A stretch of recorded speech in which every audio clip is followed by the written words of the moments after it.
Hi, I'm Wednesday from Oaksterdam University, and I have the pleasure to be here today with our Executive Chancellor, Dale Sky Jones. Dale got involved in cannabis policy reform in 2007 and became the Chancellor of Oaksterdam in 2012, taking over after a crippling federal raid. Today, Oaksterdam is proud of more than 50,000 alumni from 40 different countries, and Dale remains passionate as ever that education is the key to establishing the political and social climate to encourage cannabis policy reform. And it's our 15th anniversary. So we're here to talk to her about Oaksterdam's past, present, and future. So how are you, Dale? Fantastic. Thank you for joining us, Wednesday, for both joining the team and for inviting me today. Thank you. So did you think you would make it, that we would make it this far, 15 years? That's quite an achievement. Funny you should ask. I know that the school's original founder, Richard Lee, didn't think we would last past the first class that we taught and was regularly surprised, course over course, year over year, that we still existed. I, on the other hand, I think I had more faith that it had to exist, that the vacuum, the lack of education must be filled. And it's either going to be filled with quality by people who care, or it'll just get filled. And I knew that the idea of Oaksterdam, if nothing else, would have to survive in order for the cannabis industry to thrive. So tell me how it all began. The school was first, it was really just an idea to try to get people involved in local politics. And because of the license, the Blue Sky Cafe, there was a dispensary in Oakland. We also had a nursery. And so folks were always asking Richard, teach me how to grow. And Richard said, well, I'll teach you how to grow if you show up to city council. And they did. And then we realized, well, we should probably start talking about what you say once you get to city council so that we're all moving in the same direction.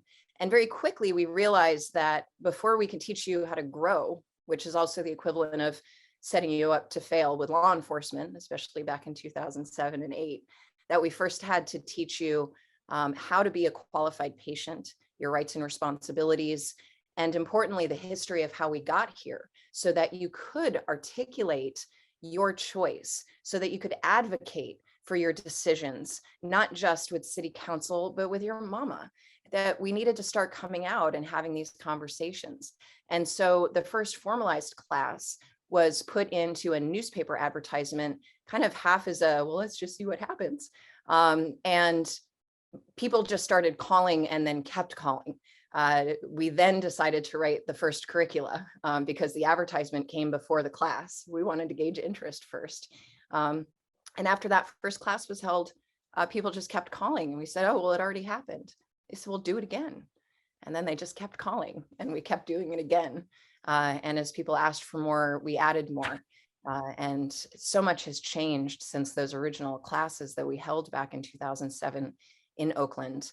And then early 2008 in Los Angeles. So pretty quickly, we started opening more places to learn. So we are a far cry from the classes that we used to teach of just how to exist in a very illegal space to now, which is how to operate and be compliant in a state-by-state legalized space. And personally, how did you come to Oaksterdam? I was searching for that education. I had joined the cannabis movement via doctors in Southern California that were trying to provide medical cannabis recommendations, but were not allowed to talk about it in the hospital that they worked in Los Angeles. So we had a few doctors, oncology doctors and general health practitioners that wanted to be able to see their patients outside of that environment. And so I was hired as their business manager. And I was looking for the education. I had come from a corporate training space where it was my responsibility to pull together training and development programs. And so I was looking for that. And the only place that it existed in any shape or form was out of Oakland in a place called the Patient ID Center. And this was old Oaksterdam. before the school was formalized. And so I found Jeff Jones because he was the educator. He was the only one that had taken that on to teach patients how to grow, how to be responsible and safe, as well as teaching the city of Oakland and the Oakland Police Department how to treat cannabis patients and eventually businesses. And so the training didn't exist. And that's really what drew me in, not just Mr. Jones, full disclosure, married with 3 kids now, that happened. But just the idea of education and advocacy, and that this ragtag group of rebels up in Oakland were doing it, and that we could do it better and formalize it and take those next steps. And I left the doctors the next year, found my replacement, and jumped in with 2 feet into Oaksterdam as an educator and the co-chancellor of Los Angeles initially. And you actually got the city of Oakland to allow sales of cannabis, is that right? Well, not me, that was Mr. Jones. Yeah. What happened was he was the first to work with a city to have a dispensary. He had learned with Dennis Perone in San Francisco with his club. And while Dennis did have some city officials even cut the ribbon, by and large, I mean, he was still rated out of that location as well. He had a lot of problems. And so Jeff saw that and thought, I can do that, but I want to do it with the city. And so the city of Oakland allowed Jeff to provide safe access for medical patients. And they started to provide avenues, really just him opening up on Broadway and having, local law enforcement call Jeff to find out, is this a real patient? And learn how to use their discretion. He also became an officer of the city and eventually received the contract for doing the patient ID cards for the county of Alameda for many years. And those efforts eventually, starting at the city level, reached the state level and now are reaching a national level. Can you talk to how that sort of became a blueprint for this whole movement? Yes, and I would like to go back to 2004 because it was SB 420 that really ensconced what Jeff Jones and his group did back in the day. The whole concept around how to safely provide in a business structure. Now, oftentimes that was a collective or a cooperative, but it helped to define, the floor of how to operate in California in that type of way. And so the first blueprint was really that old Oaksterdam blueprint and the OCBC that went all the way to the Supreme Court to fight for the right to distribute the medical cannabis to patients, lost, and became educators and facilitators. And then when Jeff was disallowed from dispensing cannabis, his grower at the time, who he had moved out from Texas, mostly because it terrified him to receive packages in the mail, allegedly.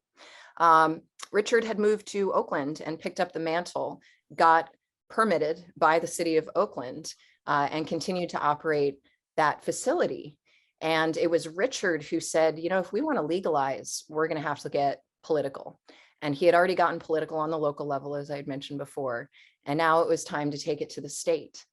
Now, I know I didn't realize in the moment when Richard was describing that he was writing a voter initiative. Now looking back, I see he took on the largest state in the nation, that the whole state of Colorado is the size of our Bay Area. That we approached the 5th largest economy in the world and said, we're going to try to change the way you think, California. And what scared everybody is we almost did. We were actually winning in the polls all the way through October. The October surprise, 2 of them from the federal government came one, and the other came from the state. And while we didn't win Prop 19, what we did do was form a coalition of retired cops, of moms, of community leaders that realized that the failure was prohibition and that we could have safer communities if we control, tax, and regulate cannabis. And so the blueprint of having a mom, a female out there talking about cannabis policy reform, that we started to change the narrative of who was talking about cannabis and how we were approaching it, also changed the narrative and the zeitgeist. So I'm going on everything from Fox News to, BBC to talk about cannabis policy reforms internationally. And it really became the vote heard around the world. That campaign asked the question, why? And why not? And a lot of different folks picked up that mantle in their neck of the woods and ran with it. And we see today how far that's come. And along with this advocacy and activism, you were building up your education programs at Oaksterdam. How do those things go hand in hand? The courses and classes that we offer through Oaksterdam have always kind of evolved with the times. And so the students that come to us and what they're looking for has also changed. There's several things that have remained constant though, and that's how to improve the policy in your neck of the woods.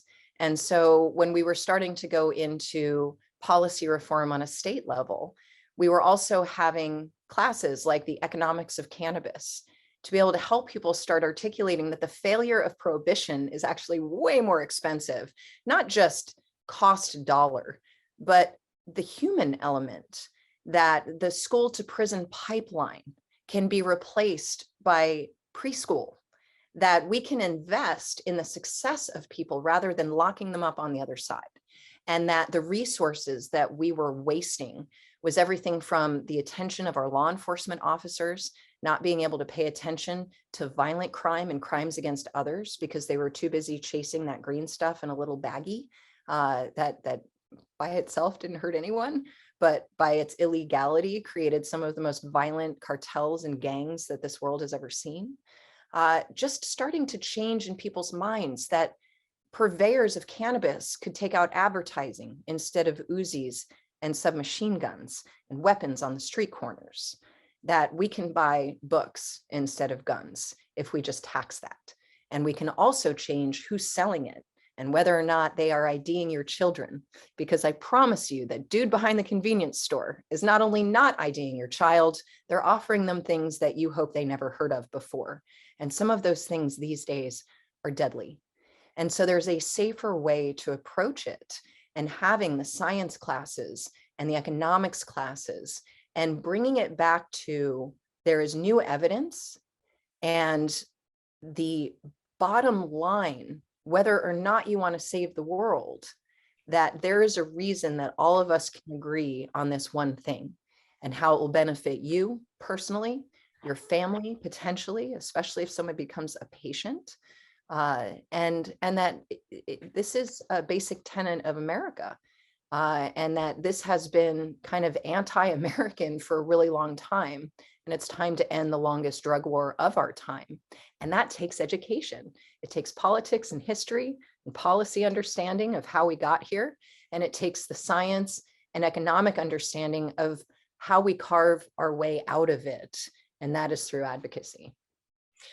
And the students keep coming. We're up to 50,000 alumni. And I know you always... I stopped counting.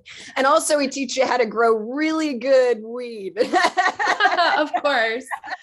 And I know you always brighten up whenever you talk about our students. So can you just talk about some of the people, well, just in a general sense, that you've met over the years and what it's brought to your life? I hope this is the last question, because you're going to make me cry when I talk about them.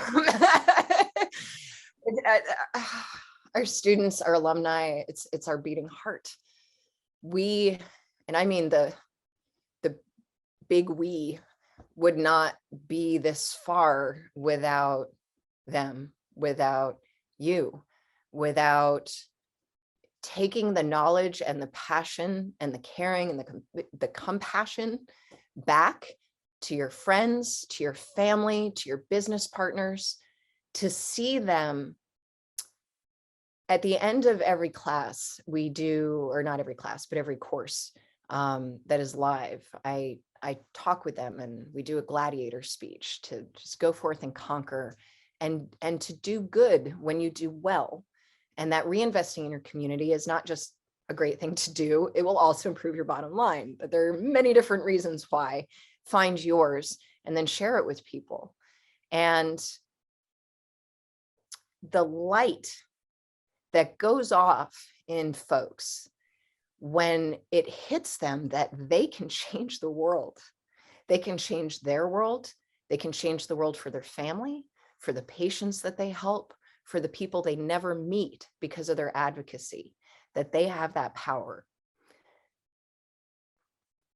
That's my fire. That recharges my battery to see people find themselves in this space, in this industry, and know that they have a place in it, that it is worth it, and that they can do it. And what's just a little bit better than that, which is hard to top, is having our alumni come back and tell us what they did with it. Because wow, the amount of change, state by state, country by country, community by community, person to person.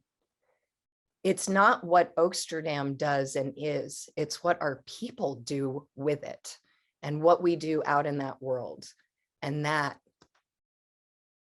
is what I'm most grateful for and what I can never step away from. It is forever inspiring, and it is truly refreshing, whether that student came from a disadvantaged community or from a place where their parents hated it, a place that they were themselves outcast for it, or a regulator or elected official trying to understand it. And the one thing that everyone shares is that they're trying really hard to get it right. And that's my hit of hope for the future. Well, Dale, I guess that was my last question because wow, we can't top that, can we? So thank you so much for taking your time to chat with me today and to share your thoughts with everyone. We appreciate you and we appreciate Oaksterdam. Wednesday, thank you for bringing the best out in me and others. We appreciate you, and it is so awesome to have this moment with you. Thank you. And for everyone else, check out the new Oaksterdam. We hope to see you soon. And if you're alum, come back. We miss you. Tell us what you've been up to.